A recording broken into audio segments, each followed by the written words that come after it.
بسم اللہ الرحمن الرحیم۔ آج ہمارا جو اجرا ہوگا وہ نحمیر کا اجرا ہوگا۔ ٹھیک ہے بھائی؟ تو آپ لوگوں نے مختصر جامع اور معنی سوالوں کے جواب دینے ہیں۔ ٹھیک ہے؟ اب یہ بتاؤ کہ اس کتاب کے مصنف کا نام کیا ہے؟ اس کتاب کے مصنف پیر سید جو علی بن محمد بن علی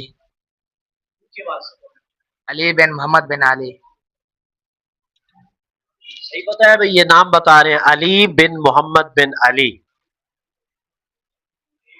آپ بتاؤ یہ کہاں پیدا ہوئے، کب پیدا ہوئے اور ان کا مزار شریف کدھر ہے؟ 748 ہجری میں پیدا ہوئے، صوبہ مملکت خارزن شہر میں پیدا ہوئے اور ان کا مزار شیراز میں ہے۔ وصال 816 میں وصال ہوا ان کا۔ انہوں نے بتایا کہ 748 ہجری میں پیدا ہوئے، مملکت خوارزم کا ایک شہر ہے یا قصبہ ہے استر آباد، وہاں پیدا ہوئے ایسے۔ اور وصال مبارک کب ہے؟ 816 ہجری میں۔ مزار شریف کدھر بتایا آپ نے؟ شیراز میں۔ صحیح بتایا اس نے میرے بھائی؟ چلو آپ بتاؤ بھائی فصل کا لغوی معنی بتاؤ۔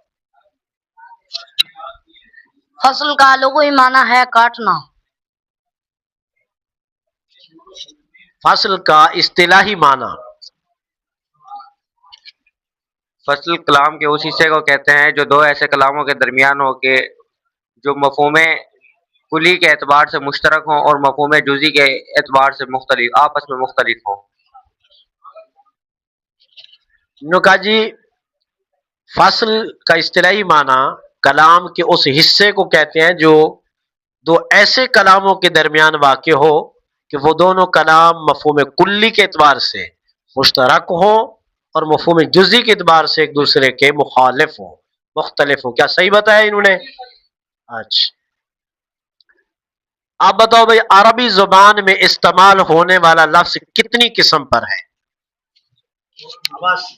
عربی زبان میں استعمال ہونے لفظ دو قسم پر ہے، مفرد اور مرکب۔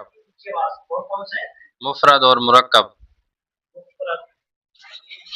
انہوں نے کہا جی عربی زبان میں استعمال ہونے والا لفظ دو قسم پر ہے، مفرد اور مرکب۔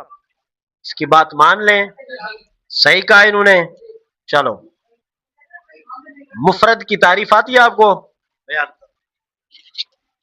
مفرد اسے کہتے ہیں جو ایک ہو، ایک معنی پر دلالت کرے اور اسے کلمہ کہتے ہیں، اور اس کو کلمہ کہتے ہیں۔ جی انہوں نے کہا کہ مفرد وہ لفظ ہے جو ایک ہو، ایک معنی پر دلالت کرے اور اس کو کلمہ کہتے ہیں۔ کیا صحیح کہا ہے اس نے؟ آپ کو یاد ہے؟ جی اس پر ایک اعتراض ہوا تھا مفرد اور کلمہ پر، اس اعتراض کی وضاحت کریں۔ کیا اعتراض تھا؟ پوچھیے آواز سے۔ مفرد اور کلمہ دونوں الگ الگ حرف پر مرکب ہیں، تو حروف سے مرکب ہے، تو ان دونوں کی تعریف بھی الگ ہونی چاہیے تھی، جبکہ مصنفین نے ان دونوں کی تعریف ایک کیا جو کہ درست نہیں ہے۔ صحیح سوال کیا اس نے؟ آپ کو جواب آتا ہے اس کا؟ جی بولو۔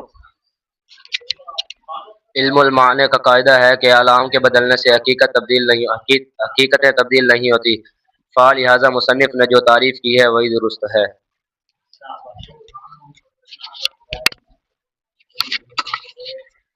انہوں نے سوال کا جو جواب دیا وہ یہ کہا جی علم المعانی کا قاعدہ ہے کہ اعلام کے بدلنے سے حقیقتیں تبدیل نہیں ہوتی، لہذا مصنف نے جو ان دونوں کی ایک تعریف کی ہے وہ درست ہے، تو کیا اس کی بات کو مان لیں؟ صحیح کہا اس نے؟ مرکب کی تعریف آتی ہے آپ کو؟ مرکب وہ لفظ ہے جو دو یا دو سے زیادہ کلموں سے حاصل ہوا ہو. اس بچے نے تعریف کی ہے، کہتا ہے کہ مرکب وہ لفظ ہے جو دو کلموں یا زیادہ سے حاصل ہوا ہو. ایسے کہا نا آپ نے، دو کلموں یا زیادہ سے حاصل ہوا ہو. تو کیا ہم اس کی بات مان لیں؟ صحیح کہا ہے اس نے. مرکب کی کتنی قسمیں ہیں آتا ہے؟ ادھر بتاؤ کی آواز. مرکب کتنی قسم کا ہے؟ مرکب دو قسم کا ہے. کون کون سی؟ مرکب غیر مفید، مرکب مفید، مرکب غیر مفید. شاباش. اس بچے نے کہا ہے جی مرکب کی دو قسمیں ہیں، مرکب مفید اور مرکب غیر مفید. درست ہے جی حضرت. مرکب مفید کی تعریف آتی ہے آپ کو؟ اونچی آواز سے بول. مرکب مفید وہ ہے جو کلام کرنے والا خاموشی اختیار کرے اور کلام کرنے والا کلام کر کے خاموشی اختیار کرے اور سننے والے کو کوئی خبر یا طلب معلوم ہو. مرکب مفید کہلاتا اس کا دوسرا نام بھی بتا دو. ہے. اس کا دوسرا نام جملہ کہتے ہیں، دوسرا کلام بھی کہتے ہیں. پیر مغیث شاہ صاحب نے جو جواب دیا وہ کہتے ہیں کہ مرکب مفید اسے کہتے ہیں جب کلام کرنے والا کلام کر کے خاموش ہو جائے، سننے والے کو کوئی خبر یا طلب معلوم ہو جائے. اور اس کا دوسرا نام جملہ ہے اور اس کو کلام بھی کہتے ہیں. کیا اس کی بات قابل حجت ہے؟ مان لیں. سید ہونے کے ناطے سے مانے یا ویسے صحیح جواب دیا ہے؟ صحیح جواب دیا ہے.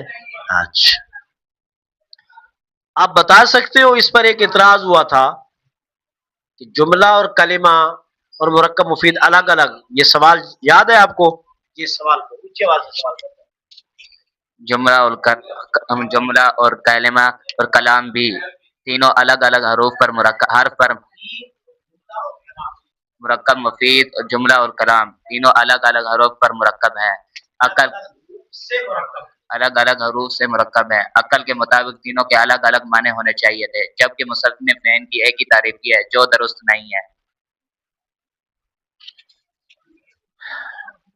آپ کا نام کیا ہے؟ یاسر. یاسر نے اس پر ایک سوال اٹھایا ہے. وہ سوال یہ ہے کہ مرکب مفید اور جملہ اور کلام یہ تینوں الگ الگ حروف سے مرکب ہے، تو عقل کے مطابق یہ کہتا ہے کہ ان کی تعریفیں بھی الگ الگ ہونی چاہیے تھی، جبکہ مصنف نے ان تینوں کی ایک ہی تعریف کی ہے. یہ درست نہیں ہے. یہ ان کا سوال ہے. آپ کو جواب آتا ہے اس کا؟ اونچی آواز سے جواب دیں. علم المعانی کا قاعدہ ہے کہ اعلام کے بدلنے سے حقیقت تبدیل نہیں ہوتی، لہذا جو تعریف مصنف نے کی ہے وہ درست ہے. آپ کا نام کیا ہے؟ اسد اللہ. اسد اللہ نے اس سوال کا جواب دیا ہے کہ علم المعانی کا قاعدہ ہے کہ اعلام کے بدلنے سے حقیقتیں تبدیل نہیں ہوتی.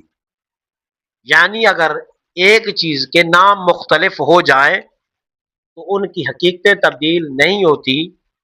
اس اعتبار سے یا اس اصول کے تحت مصنف نے جو ان تینوں کی ایک تعریف کی ہے وہ درست ہے. تو کیا اس کے جواب کو مان لیا جائے؟ ماشاءاللہ ٹھیک سنا ہے. آپ بتا سکتے ہو جملہ کی کتنی قسمیں ہیں؟ جملہ دو قسم پر ہے، جملہ خبریہ اور جملہ انشائیہ. مرکب مفید کی دو قسمیں ہیں، جملہ خبریہ اور جملہ انشائیہ. دو قسمیں ہیں کلام کی بھی، جملہ خبریہ اور جملہ انشائیہ. کلام خبریہ، کلام انشائیہ. سعد صاحب نے جواب دیا جی جملہ دو قسم پر ہے، جملہ خبریہ، جملہ